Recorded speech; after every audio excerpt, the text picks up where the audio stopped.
All right, guys, we're going to start the show here shortly. J-Dubs, you rocking and rolling with that mic, with both mics on, your mic too? Slide that mic over in front of you if you could. You see that they, Judah, did you see they caught the corner killer? I did. Yeah. You got the headlines on screen? I'm working on them. Okay. J-Dubs enterprising behind the scenes right now. Corner killer is behind bars. This is a sad story. Extremely. What's that? Extremely sad. Extremely sad. Did you slide through his Facebook page? Not really. I slid through his Facebook page. We'll give some perspective on the arrest made yesterday.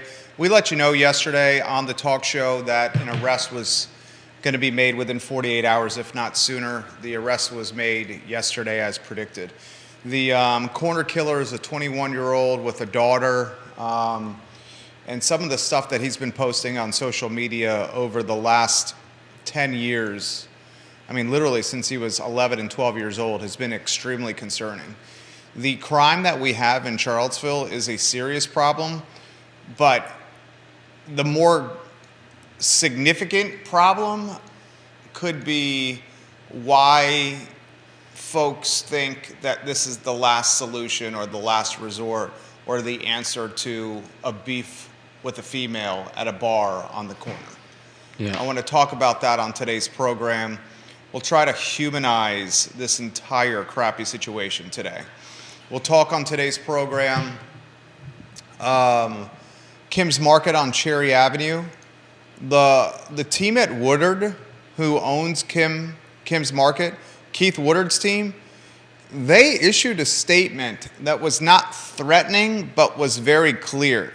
And the statement was, we hope the city of Charlottesville and the community understand at the Kim's Market site, we could develop by right a project of 47 luxury residential units at market rate, commercial space at market rate, and no affordable housing, no affordable commercial space for nonprofits, no public input, no grocery store. So Woodard Properties is asking the community to realize, look, we don't even need your approval to develop this project. We don't need political capital. We don't need planning commission, council votes if we choose to go by right. I want to talk about this today.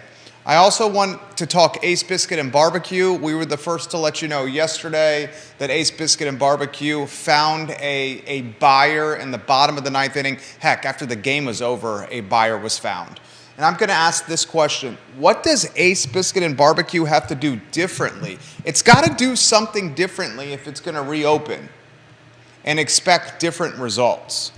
And that's the expectation. Someone bought Ace in the very last second, and whoever buys Ace, I would expect them to go into a plan that's a little bit different than what Ace has been doing over the last decade and change.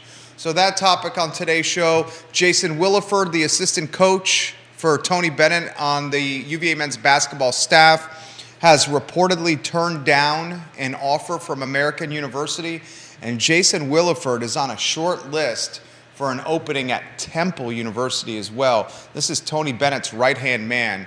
Guys, give the show a like and a share. Give it a like and a share. Give it a like and a share. Look at the screen now for today's topics. Text your friends. Get on Facebook and tag them and let them know they should be watching this show, the I Love CVille show, where news originates in Charlottesville. J-Dubs, how you doing over there, Judy? You feeling good? Yep. Feeling fresh? Yeah. Second day of spring? Happy about that? I'll be happier when it warms up. It's going to get warmer at the end of the week. I know. 80 degrees. You want it to be in the 80s? I don't know. That's, I think, what I saw it was going to be on Friday. I saw at the end of the week the high was in the 70s, but either way it's nice. No big deal. No big deal. All right, let's rock and roll when you're ready. Look at the screen, guys. Quiet on the set.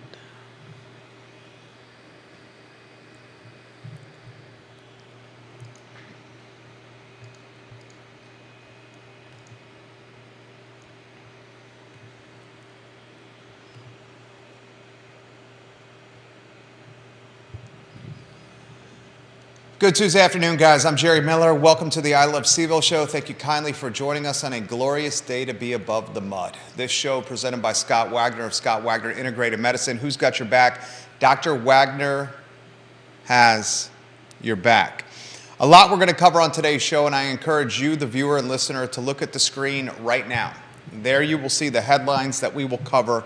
I'm going to run through the headlines for those that are streaming the show and not watching the show, those that are strictly listening. The corner killer is now arrested. This is an extremely sad story. We let you know on the show yesterday, after speaking with our contacts, our friends, the people we often speak to within the police department, that an arrest was going to be made within the next 48 hours, if not sooner. I said that yesterday. An arrest was made the afternoon following yesterday's program, hours after yesterday's show. The corner killer, a 21-year-old, LaCorey Brooks. If you want to get some lower thirds on screen when we go to a two-shot, you don't have to do it now, Judah. This young man has made what is going to be the biggest mistake of his life. He's 21. Took the life of a 26-year-old. Happened on the UVA corner. The alleged killer is a child. You look at the alleged killer's social media postings over the last 10 years, and you see a troubled young man who at 21 has been posting about drugs and guns and violence and portraying women in a sexual light for literally a decade plus, since he was 11 and 12. Look at the timestamps on his social media platforms.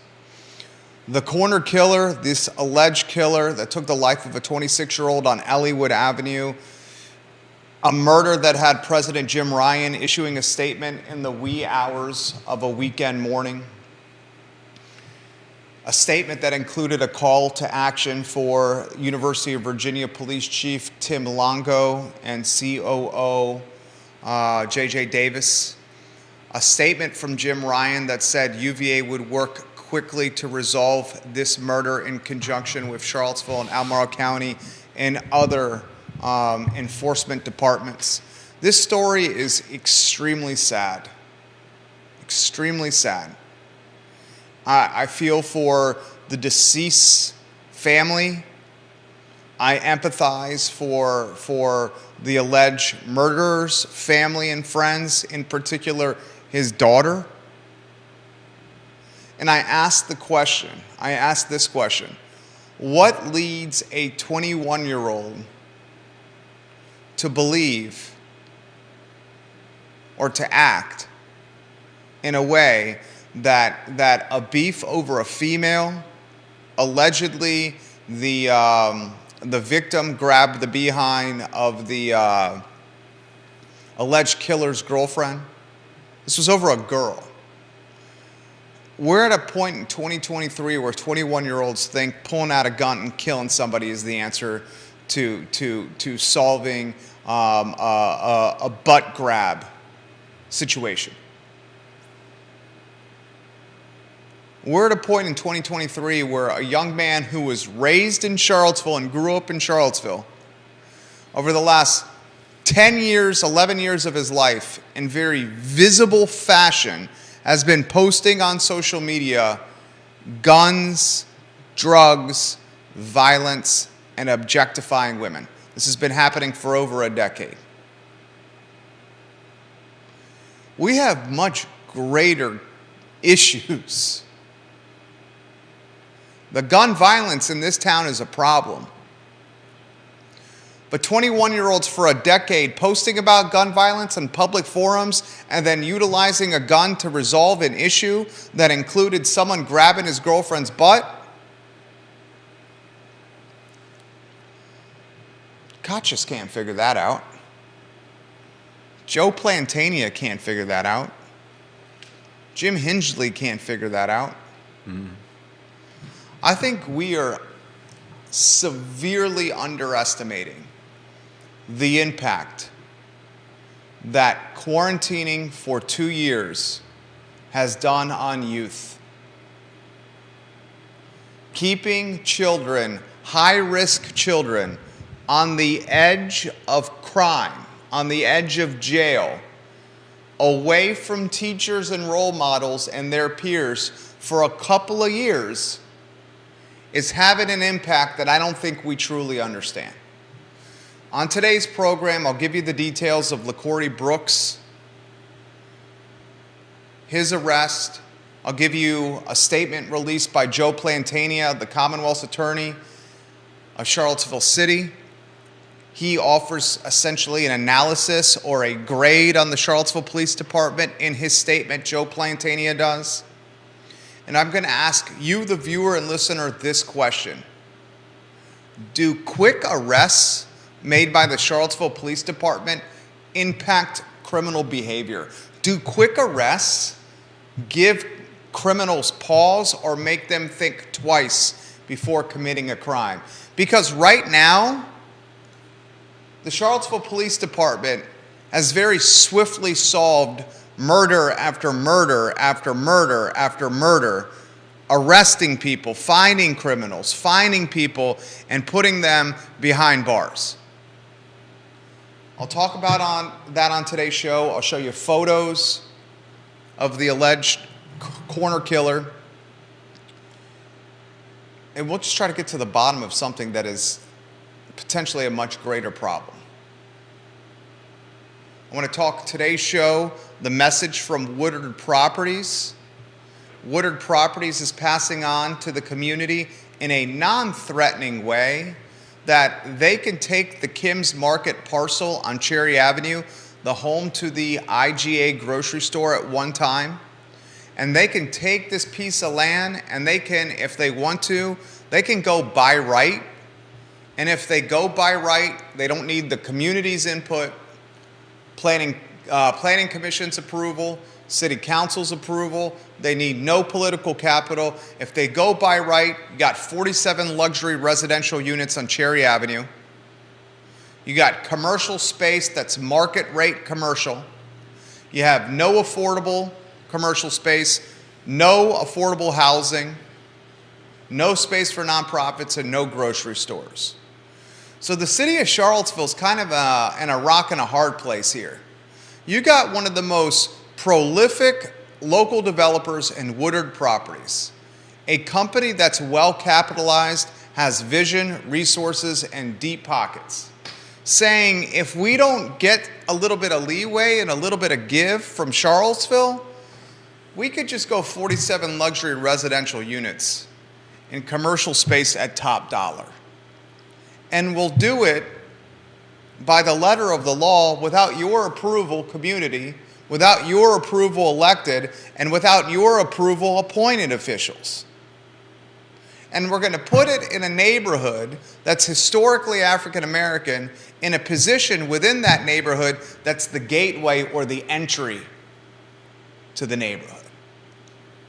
So imagine going into Tonsler, into Cherry Avenue. Imagine going from the downtown mall past the park and seeing 47 luxury residential units and commercial office space and retail space at top dollar in the gateway or the entry to an African American neighborhood. Alternatively, if the city of Charlottesville, elected and appointed officials, choose to get a little creative and open-minded and a little bit of flexible with the affordable housing requirements and some of the zoning requirements, Woodard Properties is straight up saying, we'll be flexible too with how we build this project. We'll consider potentially a grocery store. They've already highlighted that a grocery store in this location is going to be difficult. Food Lion is less than a mile away, and many grocery stores don't want to open in close proximity to big competitors like Food Lion.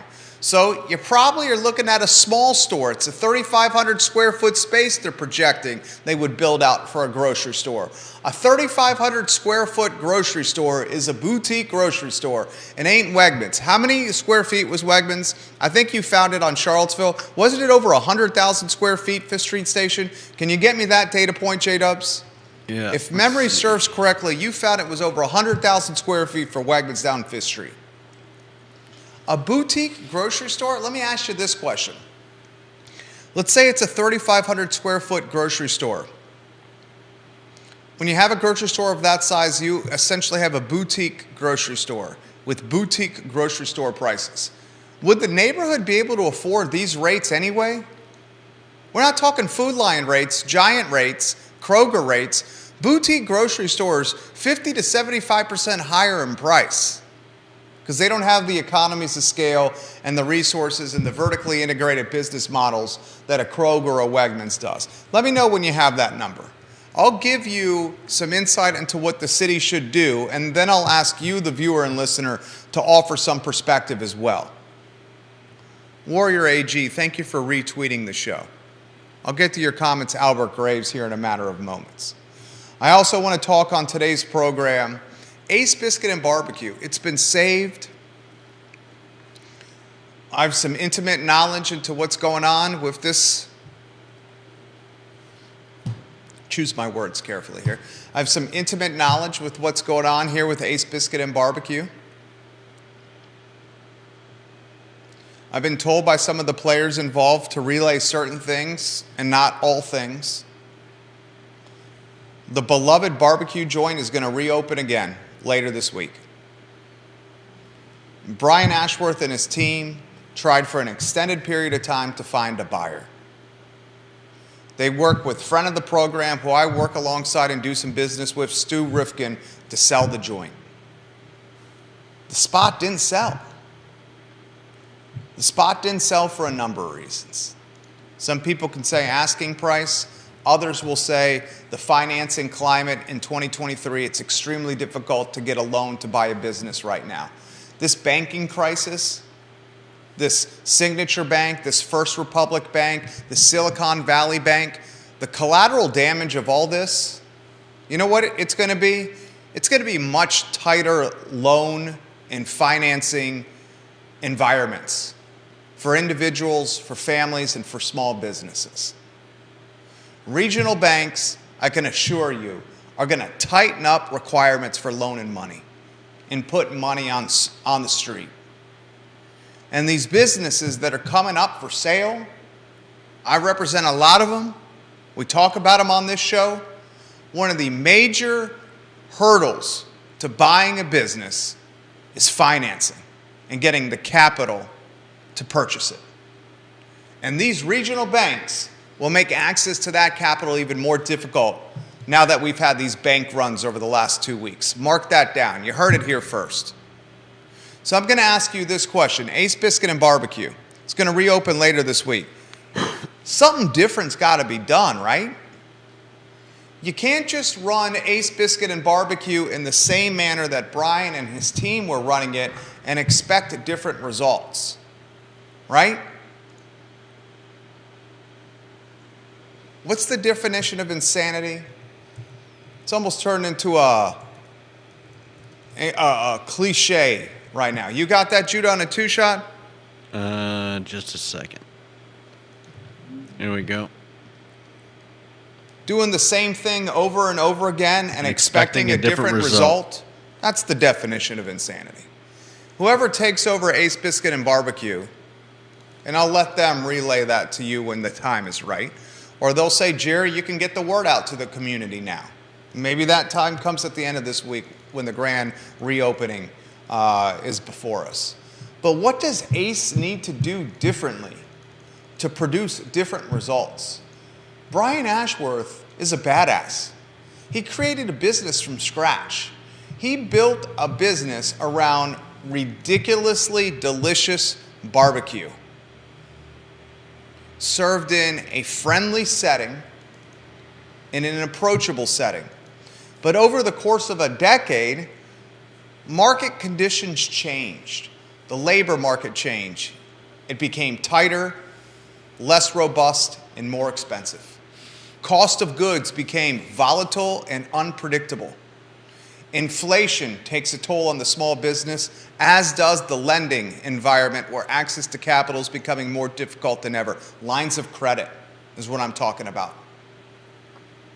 Consumer The American is pitching pennies a little more now, much more so than when Brian opened. So what should Ace do differently to expect different results moving forward? Because if you're doing the same thing over and over again and you're expecting a different result, you're a crazy man. You're an absolutely crazy man. I want to talk about on today's program Jason Williford reportedly turning down an opportunity to be the head coach at American University. Jason Williford is the assistant basketball coach for Tony Bennett at UVA. Tony's right-hand guy, his capo. Jason Williford on a short list for Temple University, according to multiple media outlets. Jason Williford is Virginia basketball. What's the future for Jason Williford, and is Charlottesville, Virginia in it? I'll answer that question for you on the I Love CVille show. And of course, I will read your comments and your perspective live on air. So put them in the comments section, and then I will mention it as you help shape the conversation and the discussion today. Carol Thorpe, hello. Kevin Higgins today, hello. Kevin Yancey, hello. Albert Graves, hello. Vanessa Parkhill, hello. TV station and a newspaper watching us on this program. Let's go to that two-shot. And let's welcome Judah B. Wickower, J-Dubs. Judah Benjamin Wickower, a man who needs little introduction. The corner killer's arrested. Yeah. A beef over a female. After bars close, the victim grabs the alleged killer's girlfriend's butt. That turns into bullets, gunfire, a wounded man who dies shortly thereafter, and a 21-year-old who is going to spend much of his life behind bars. A 21-year-old who grew up in the area, has a young daughter. I mean, this is a kid. He's a kid. This guy's a kid who killed somebody. He's a kid. Yeah. Where do you want to begin? Do you want to begin with the photos? Because one of the things that I'm seeing happening is people are attacking the alleged corner killer. Why don't we try to, and it's tough to say this, we're going to try to humanize someone who allegedly killed somebody. Yeah. But this photo with the family, I think, humanizes him. You put that on screen? It's on screen. Look at the screen. Look at the screen. This is from LaCorey Brooks, a 21-year-old who grew up in Charlottesville's Facebook page. We didn't cut off the photo. This is how the photo shows up on Facebook. We did not chop off anybody's heads when cropping this pic. That's his family. Yeah. That's his family. Mm-hmm. That's his daughter. That's his baby's mama. This guy's in jail, and he's going to be there for a long, long time. Mm-hmm. This little girl is going to have much of her childhood without her father. Also on his Facebook page, show the other photo. This was the second profile picture from his Facebook page. Is that on screen? Yeah. Look at the screen. Look at the screen. This is from 2018 here, this picture. And I don't want anyone to take anything I say out of context. I'm not judging anything from pictures. I'm not making any assumptions on pictures. I'm not looking at any tattoos and making assumptions. I'm doing none of that. I don't want Charlottesville Twitter, the 50 people that get up in arms on Twitter in Charlottesville, to get in a brouhaha after what we're talking about here. But here's the reality, and you jump in. I scrolled through this kid's Facebook page, LaCorey Brooks' Facebook page. Yeah, I scrolled through now, too. For the last 10 years, that means when he's 11. Yeah. For the last decade, this young man has been posting guns, drugs, and objectifying women on social media. 11-year-old posting that on social media. Yeah. Guns, drugs, and objectifying women on social media. This is an extremely sad story. Before I get to Joe Plantania, Judah Wickower, anywhere you want to go. It is a sad story. The questions I have are, you know, who failed LaCorey Brooks? You know, it's easy to point the finger, and that's not what I'm here to do.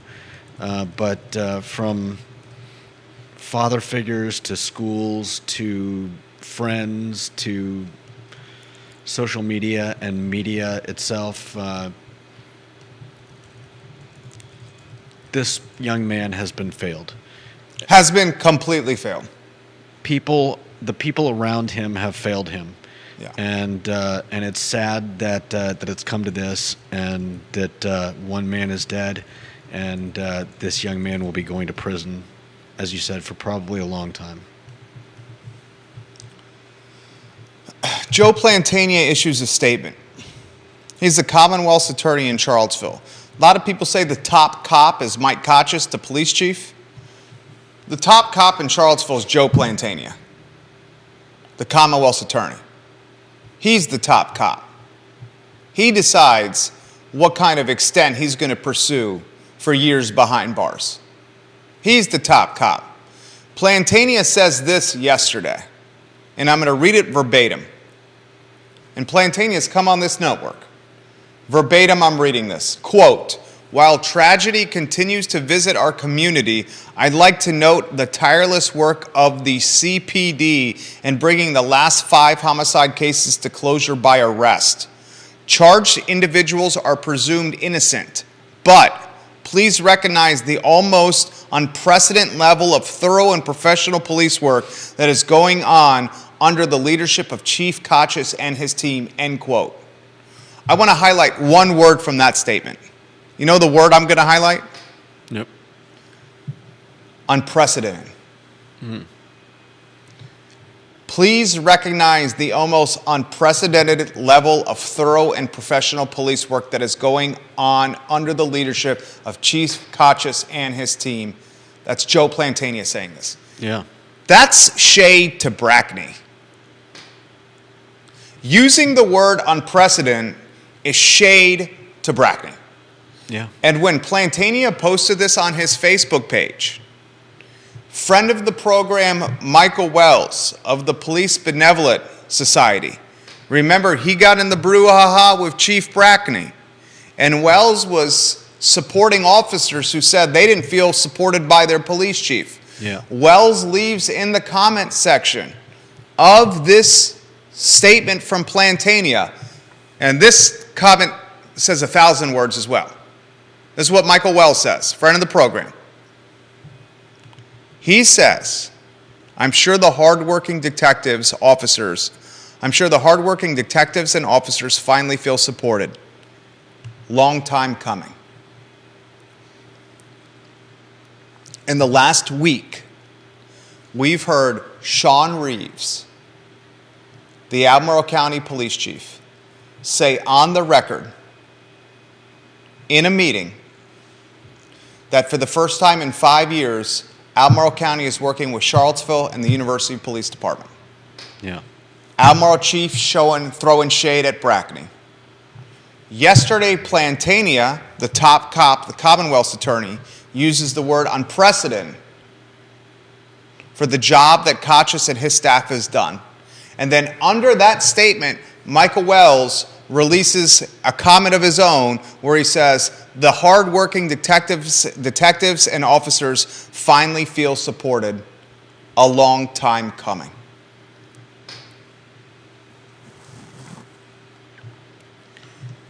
Whether we want to admit this or not, and I'm going to throw this to you, this community is navigating, it's swimming, it's managing, it's trying to make its way through the collateral damage of a terrible Brackney tenure and term. It's trying to make its way through the collateral damage of quarantining at-risk youth and keeping them away from teachers and their peers for 2 years. Yeah. Essentially letting them run willy-nilly with no requirements to be in school. We do not realize the environment that we've created either knowingly or unknowingly for youth in this community. In Brackeny's term, the police department, because of her, was not outreaching with at-risk youth and at-risk community members in at-risk neighborhoods. Kachis has brought that back with the walk and talks, with the forums, the fireside chats. In Brackeny's term, and the tail end of it, we put high-risk youth for 2 years and said, you don't have to go to school and be around role models. If you want to learn, do it through your computer screen if you have one. If you have internet or you don't. You do it somewhere in your house, your ABCs, your 1, 2, 3s in the bedroom, in the coat closet, at the kitchen table. But we're really not going to have any protocol to file up to see if you're actually doing the learning. And we're surprised we're in the predicament we're in now. Show is yours. Anywhere you want to go on that topic. Well, I think LaCorey has been getting failed by the people around him for a lot longer than. I mean, you know, we talked about what was on his. You already said that. Page You already for said that. Yeah. 10 years, but I'm not sure how much the pandemic affected him in that regard. He would have been probably at the tail end of high school. Yeah, he would have been what, junior, senior in high school. I mean, he basically lost the junior and senior year of high school. 2020 and 2021. I mean, he's 21 years now. We're in 2023. Yeah. He lost the tail end of his high school career. Yeah, possibly the last year. Arguably your most important. I don't know how much effect that would have had on him in terms of running around with a gun. Taking kids away from teachers and letting them do whatever they want is going to have an effect on high-risk youth. So to say that I don't know about him not being around teachers is not going to have an effect on him is just not reality. He was removed from an educational setting where he was around people that were not his family, that were looking after him and had his best interest. That's going to have an impact on someone that's in high-risk youth. Okay. Someone that we've already highlighted for 10 years has been posting about drugs, guns, and violence. Taking someone that's high risk away from an educational setting is going to impact them. I don't mean to cut you off here, but I think you're marginalizing the impact of being in school. No, I'm just, I'm not sure how much, I don't think he was taken out of school for that long in terms of somebody who, All right, you're If getting you in the wanna- weeds about this. because We know for a fact that he missed the end of his high school career. do we? Yeah, there was COVID. He wasn't going to I'm pretty sure it's safe to say that this young man was not enrolled at one of the private schools that had in-person learning in Central Virginia. Do you think it's safe to say LaCorey Brooks was not a junior and senior in high school at a private school during COVID? I'm not sure what private school has to do with it, but Private schools learned in person with teachers teaching kids and guiding them and helping offer them perspective on how to be a young man going into an adult. Pandemic, he didn't have that. yeah. All right, so go on. I'm just questioning the timeline and how long he would have actually been out of school. Just a question I have. Maria Marshall Barnes, Judah, coaches and teachers impact children. I agree.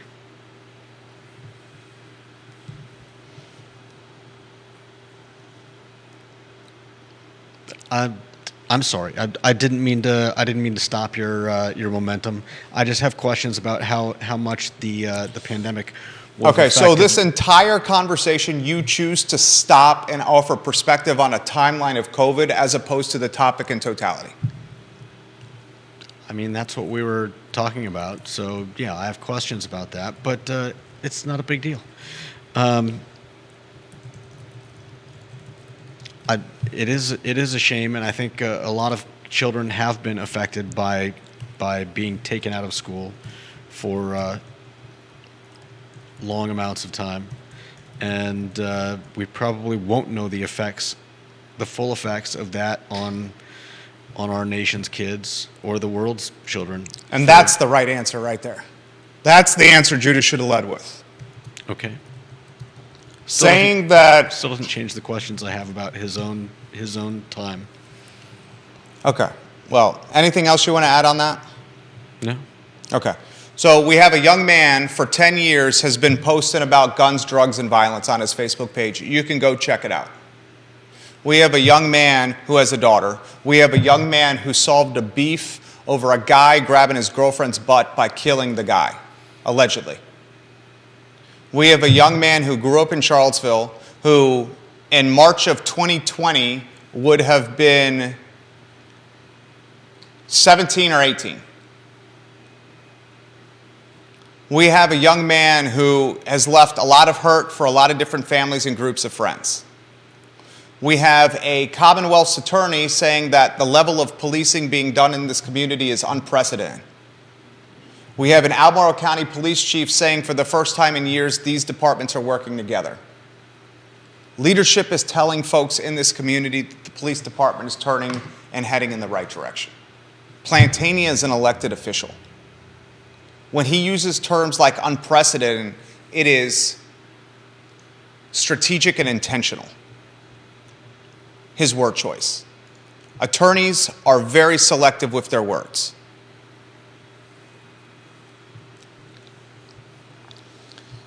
Leslie says, Judah, not being around teachers and peers for 2 years is absolutely going to impact children who don't have role models.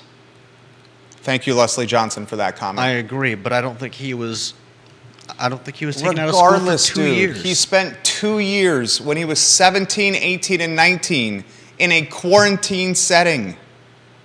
That's the point. Okay. You're nitpicking. He would have been 18 at the beginning of... You keep bringing it up again. The whole point is we don't understand the impact that quarantine has had on people Okay. and high-risk individuals. All right. Everyone is agreeing here.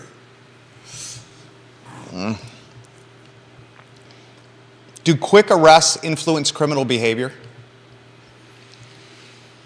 That's a good question. I would tend to think I would ask the question: how many of those people are following the news regularly?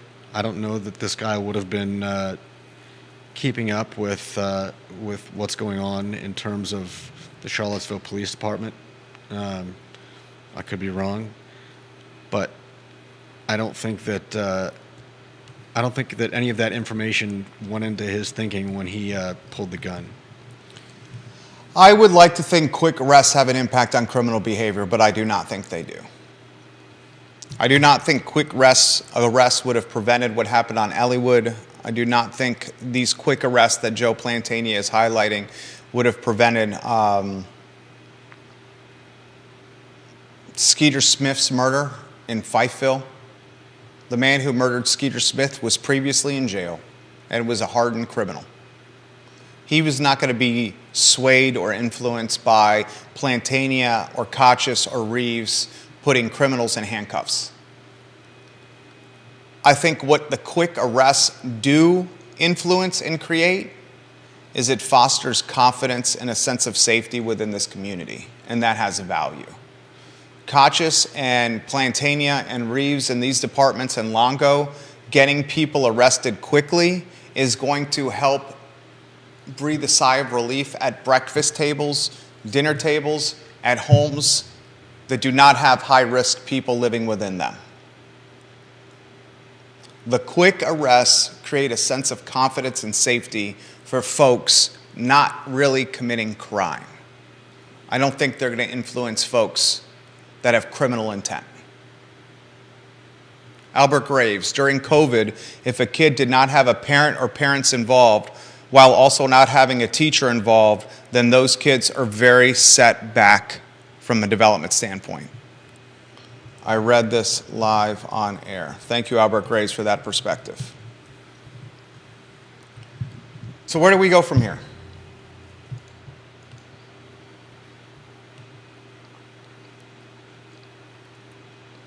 In terms of what? The community.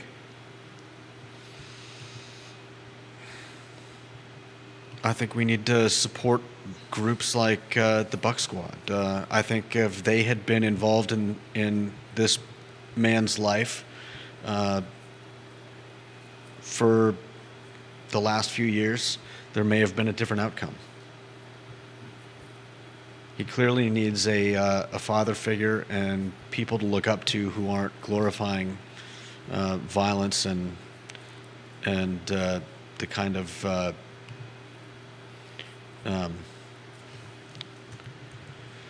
the kind of actions that he, This is where we go from here. We clearly communicate to the community. There's a police officer walking the beat right on Market Street. We clearly communicate to the community, and Kochis has done this, that this kind of crime the community will have no tolerance for, and he will pursue to the fullest extent of the law. He's has that message out wide and far. We clearly communicate to the community that University Police Department, along with the Albemarle County Police Department, the Charlottesville Police Department, the FBI's in the mix in some of these cases, are all working in conjunction to stop this kind of crime or to solve this kind of crime immediately. We must manage the narrative and perception. And right now the narrative and perception is Wild West. That's got to be changed to Mayberry. Forever, years, Charlottesville was Mayberry. Now Charlottesville, you have folks linking it to guns and crimes and shootouts and Baltimore and Manhattan, and some of this stuff is stretch, as we all know, but that's the chatter on the street. We gotta change the narrative. And how we change the narrative is showing the departments are working in conjunction with each other. We gotta be tough on crime. Maybe we ask our Commonwealth's attorneys, Plantania, in front of the program, Jim Hingley, to be a little tougher on crime. Both Plantania, in front of the program, Jim Hingley, have run on a reform platform, a platform based on giving criminals opportunities to rehabilitate themselves outside of the prison system. Do we ask ourselves if this kind of criminal justice reform is materializing into stuff of merit for us? You talk to some police officers, and I do it quite often, handful of times a week. And the officers I talk to a handful of times a week have said, we got to be a little tougher on these guys. They're coming back out in short time after being arrested.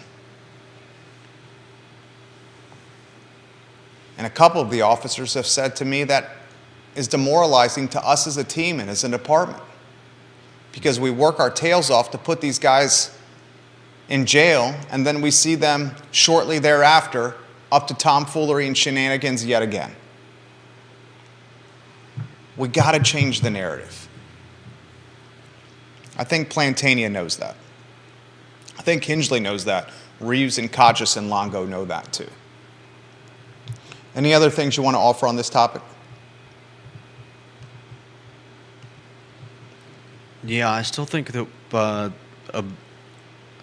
we need to get to these men and young men and boys before they reach this point.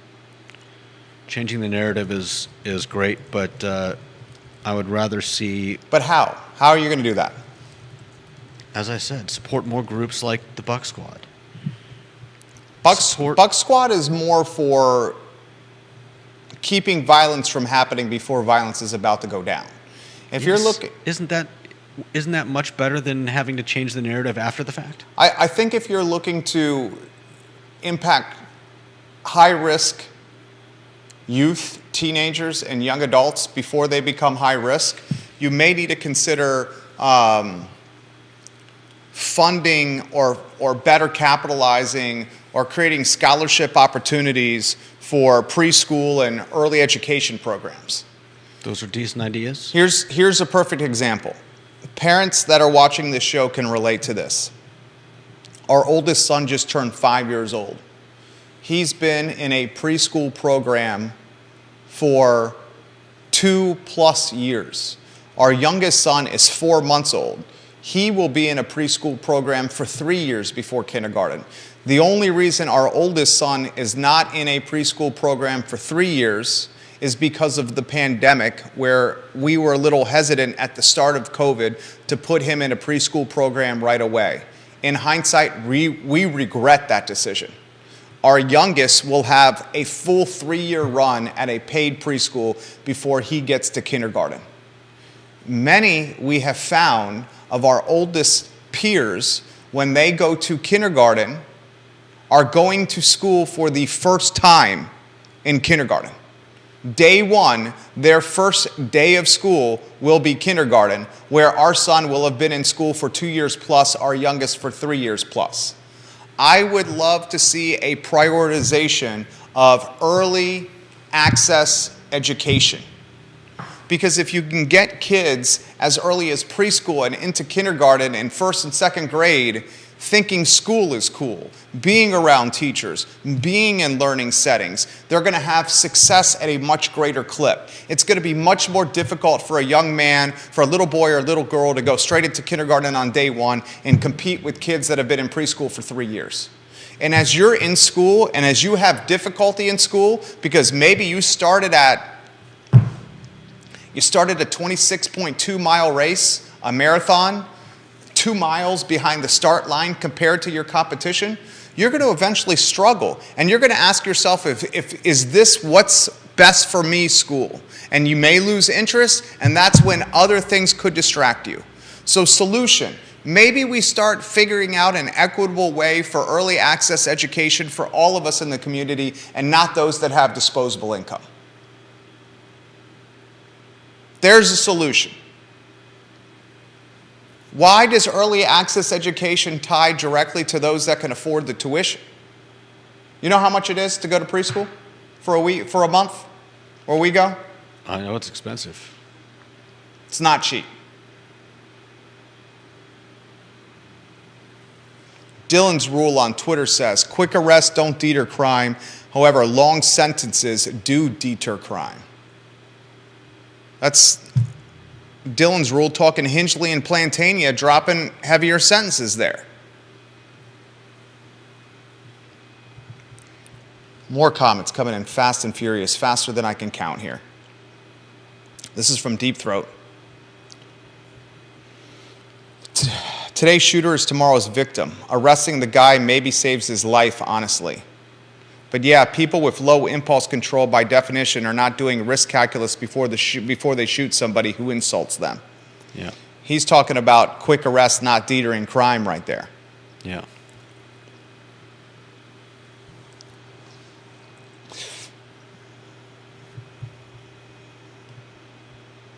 Matt Daring, I'm very familiar with what the students went through during COVID at Charlottesville Public Schools and at Albemarle Public Schools. And if you compare if you say what the students did during COVID was quality school, then man, I can't disagree with you more, Matt Daring. PE during COVID at Charlottesville Public School Middle School, and I know this because the PE teacher is a good friend of mine, consisted of asking the kids to sit in front of their computer in the living room, get a tennis ball in their left hand, throw it in the air in front of the computer screen, and catch it with their right hand. If you think your kids had a good school experience during the pandemic, during COVID, I cannot, this makes me question your judgment, this comment, Matt Daring. Can't be more frank than that with you there.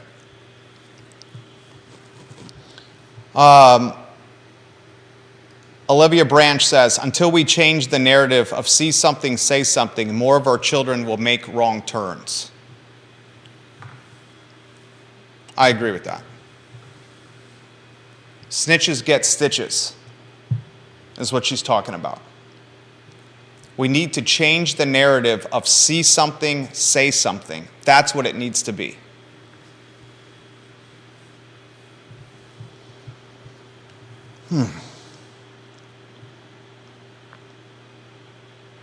I would love if this was the last show where we talked about a killing in Charlottesville or in this area. That would be nice. I would love if we utilize this show into talking about education and small business and entrepreneurship and elected officials. But for 2023, we are now basically through the first quarter. The main topic has been gun violence. All right, let's talk Kim's Market. You rotating those lower thirds on there? Excellent, good work. Matt, I don't think private schools were perfect, but I do know during the pandemic that private schools were learning in person and public schools were not.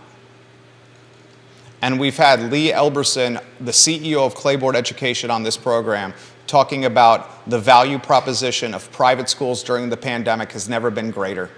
This is a third-party arbitrator offering perspective and analysis on public and private school education in this community. And the CEO of Claiborne Education says the value proposition of a private school and compared to a public school has never been greater right now.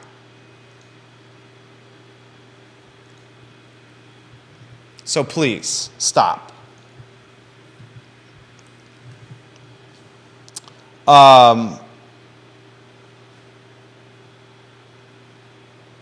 Woodard Properties, in a Charlottesville Tomorrow article, says this about Kim's Market. Cherry Avenue, Fifeville, gateway to a historically black neighborhood. We hope the city, this is Woodard Properties talking here, this is their director of development. We hope the city and the community understand that at this site, a developer could build a by-right project with 47 luxury residential units and market-rate commercial space with no affordable housing, no affordable commercial space for nonprofits, no public input, no community engagement, no grocery store, no planning commission involvement, and no approval needed from council. Woodard Properties is basically saying to the Planning Commission and to Charlottesville City Council, if you're not a little bit flexible with some of these zoning requirements and some of these affordable housing requirements with this Kim's Market project, we're just going to go by right. We're not going to need you to say anything to us, and we're going to build stuff for rich people in a historically poor neighborhood. Completely changing the culture, the look, the feel of this neighborhood, because this is arguably the most iconic property on this street. It's certainly the gateway, the entry. This was the most strategic, unthreatening, yet threatening statement I have ever read in my life. We hope the city and the community understand that at this site, a developer could build a by-right project with 47 luxury residential units and market-rate commercial space with no affordable housing, no affordable commercial space for nonprofits, no public input, no community engagement, no grocery store, no planning commission involvement, and no approval needed from city council. Woodard Properties, if you do not get what you are asking for from a diminished affordable housing requirement or some zoning massaging for this grocery store, then I would say you should go by right. Charlottesville and Central Virginia should feel very fortunate that it's Woodard developing this property, who's clearly got ties to Fifeville with what he's done with the Fifeville Trail and how he's engaged the Fifeville Neighborhood Association. There are a ton of developers, many of them that I get beers with, that would not be doing this. In fact, I had a conversation last week with the developer, whose name I will not use, that said if it was my parcel that I own, I would go 100% by right. And if we went 100% by right, that change to Kim's Market and the gateway of Cherry Avenue in Fifeville would then trickle over to the rest of the street, changing the landscape and the character of the neighborhood. Woodard is not doing that. He's trying to get a feel for what the community wants.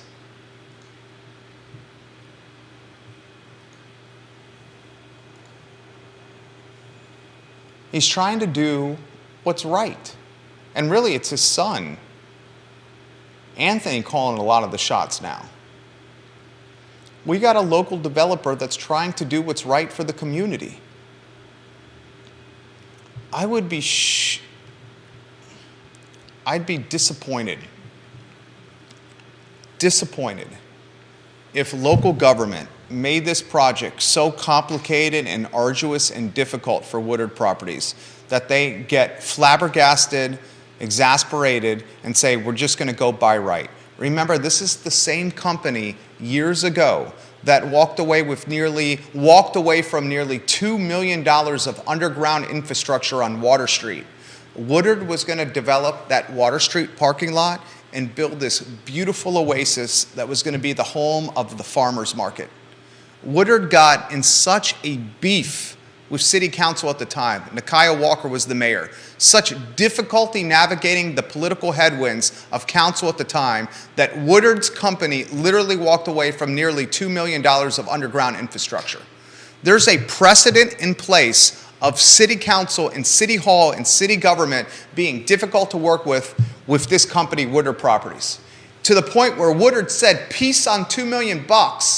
And I ain't doing this project on Water Street anymore. And now the city market continues to be on an asphalt black parking lot top with very little quality of life. To the point where Ludwig Kutner at X Park has realized how piss poor the city farmers market is run, how piss poor the quality of life is there, and he's built a competing farmers market on a grassy knoll with shade and parking at X Park 100 yards, 200 yards away from Water Street. Ludwig Kutner and X Park are legitimately competing with the city's farmers market. They've fractured the customer base. They've fractured the vendor base, having two farmers markets at the exact same time within a couple hundred yards of each other. There's not a chance in HE double hockey sticks the X Park Farmers Market would have gained the traction and momentum it's having right now if Keith Woodard had followed through on his project on Water Street. If we had that Water Street oasis for the farmers market, the momentum at X Park would have been diminished. But because Woodard walked away from nearly $2 million of underground infrastructure and scrapped that project, there's a viewer and listener running by the show listening to us on the headset. Because he walked away from it, Ludwig jumps in the game and creates a competing market. This is not a dude you want to mess with. He will do this by right. And maybe the city of Charlottesville needs to say to itself,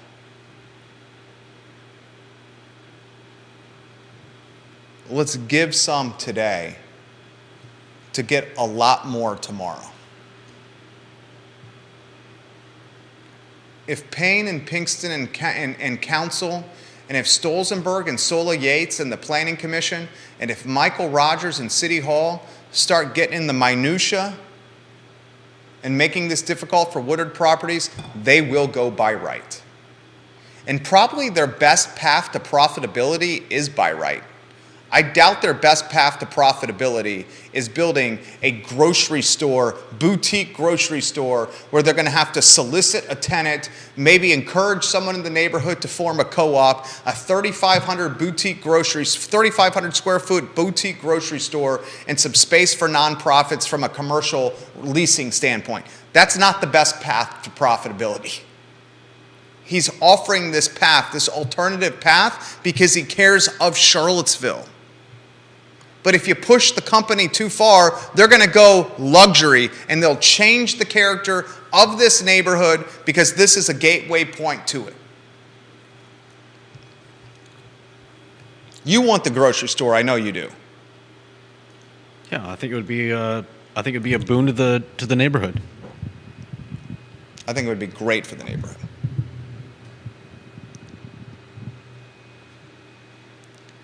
Here's the tough part. Food Lion is a mile away. Well, I'm not sure how that has that No big grocery of an effect. store. Michael Payne said this on the dais, on the dais the other day. The economics of this make it extremely difficult. No big-time grocery store is going to first, a big-time grocery store is going to think about whether it wants to be that close to Food Lion. Secondly, a big-time grocery store does not have a model to fit a 3,500 square foot space. I think that's a bigger consideration than the other one. Both of them are considerations, as What about- Michael Payne highlighted on the dais. What about Wegmans right across the street from Food Lion, or I would say Wegmans has got a completely different customer base than Food Lion. that's fair. A completely different customer base than Food Lion. I'd say the Food Lion customer base on 5th Street Extended is the customer base from Fifeville. That's the customer base. Okay.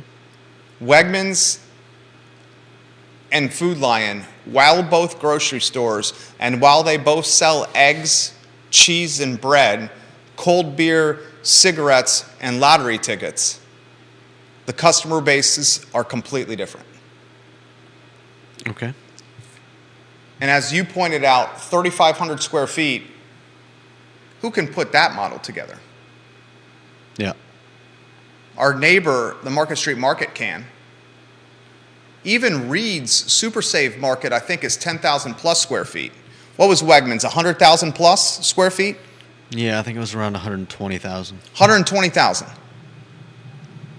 What's the smallest grocery store that we can think of here? It's probably Market Street Market, isn't it? I don't think Rebecca's Natural Foods is a grocery store.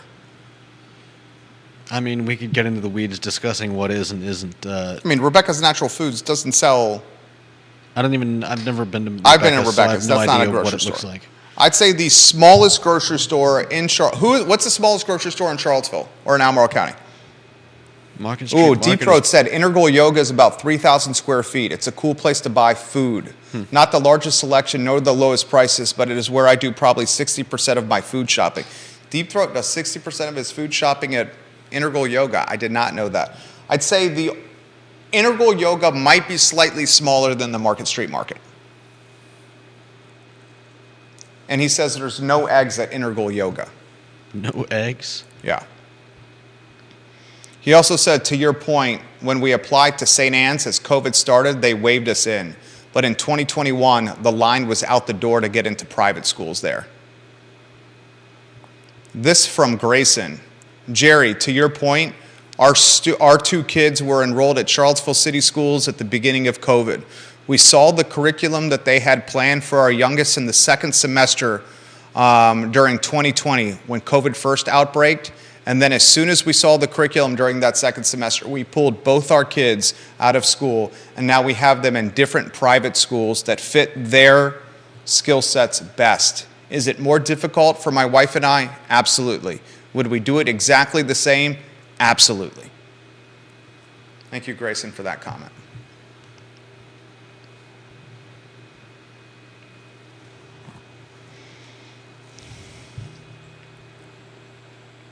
We need a grocery store there. I think the only way a grocery store is going to work there is if it's a co-op, though.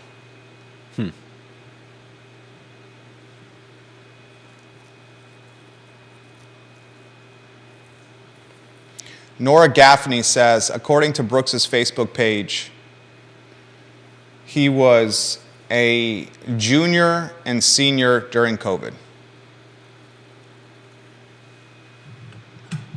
Thank you, Nora Gaffney. Nora Ali Gaffney, leaving that on the I Love Seville group. The show airs on 15 Facebook pages. Maybe, is it Woodard's responsibility to drum up interest for a food co-op at that location?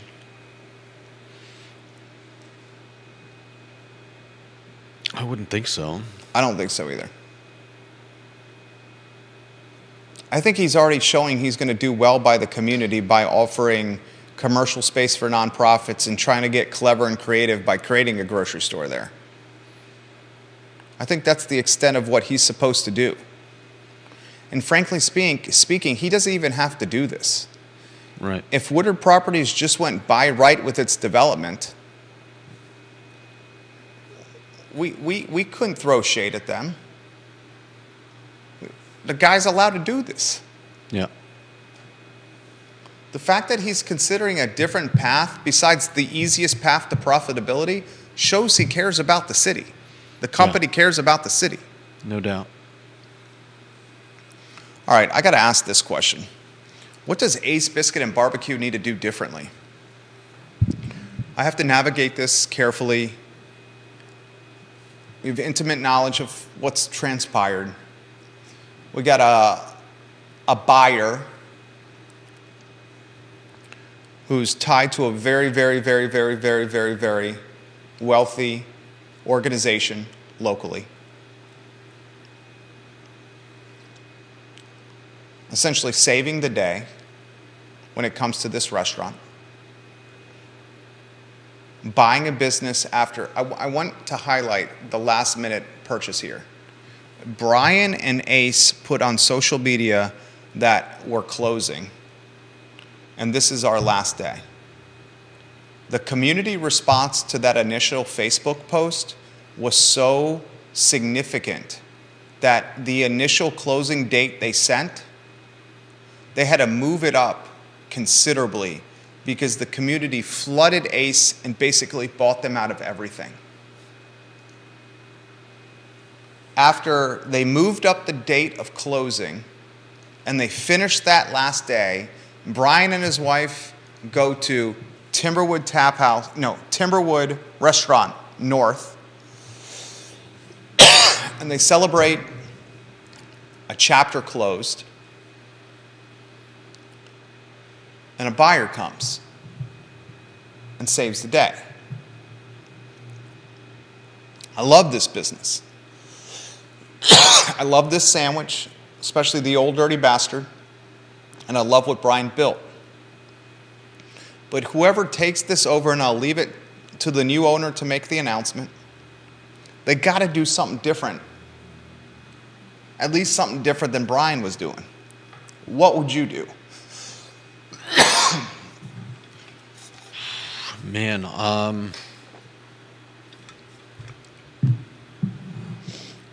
that's a tough one. Hire a guy to sling a sign at the corner of Preston, and another guy to swing a sign around the corner of Harris and McIntyre. Get the traffic moving along there to head down and check it out.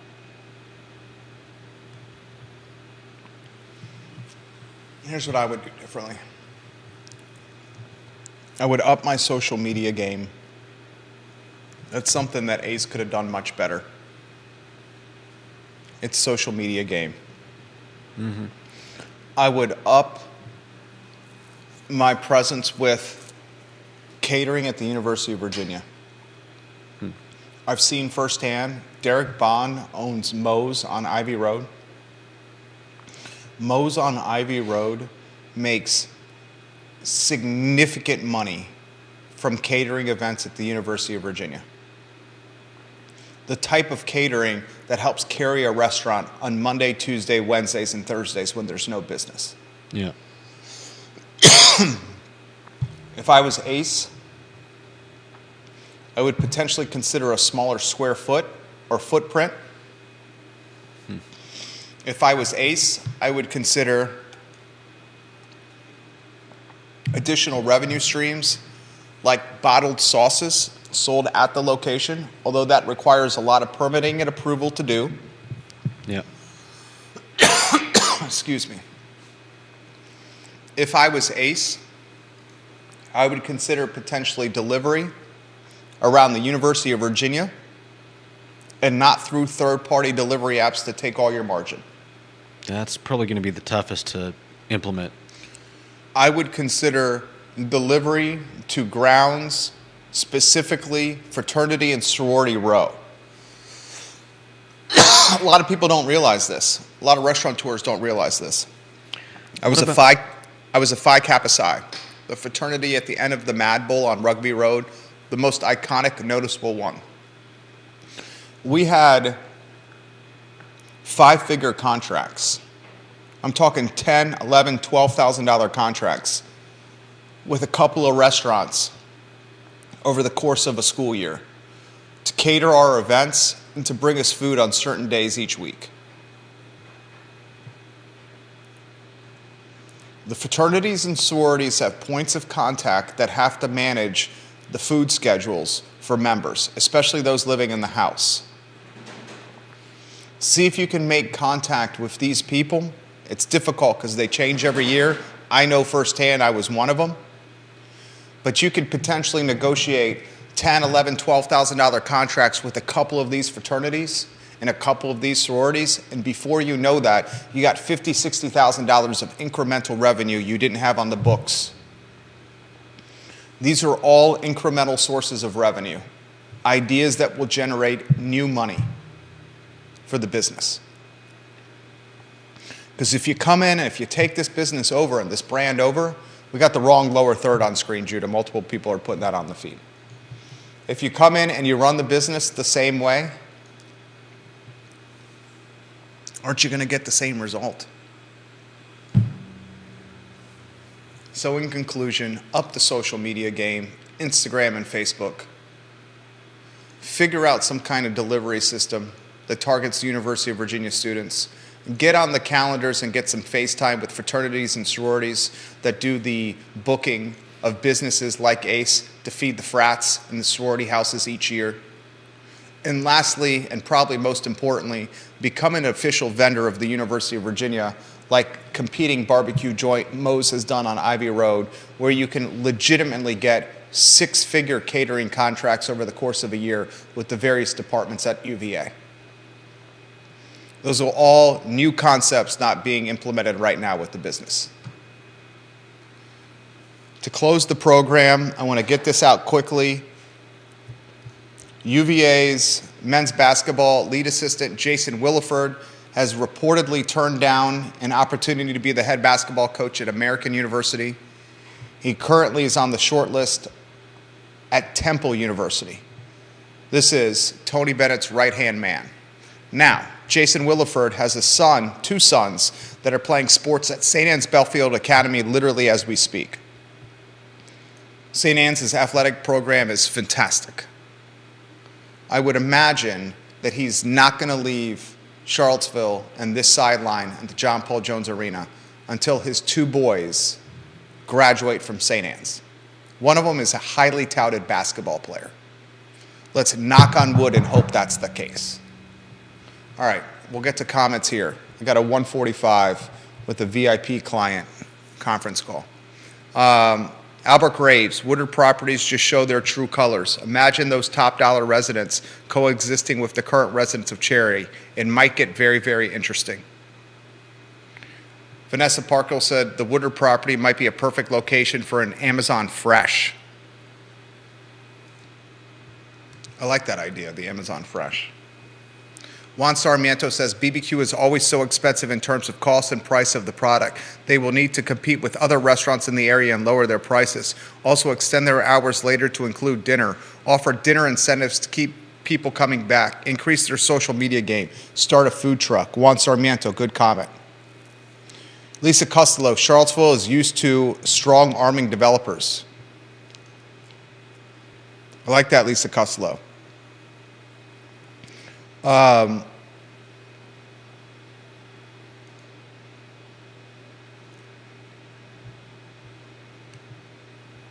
Anything you want to close with? J-Dubs? No, nothing in particular.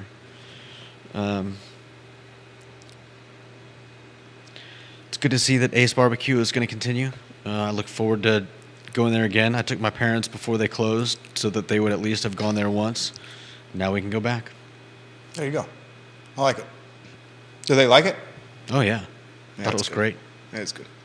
All right, Judah Woodcower, Jerry Miller, the I Love Seville show. We did the best we could with what we had today. We'll do it again tomorrow, a Wednesday. 1:45 call. I'm 1 minute behind. So long, everybody.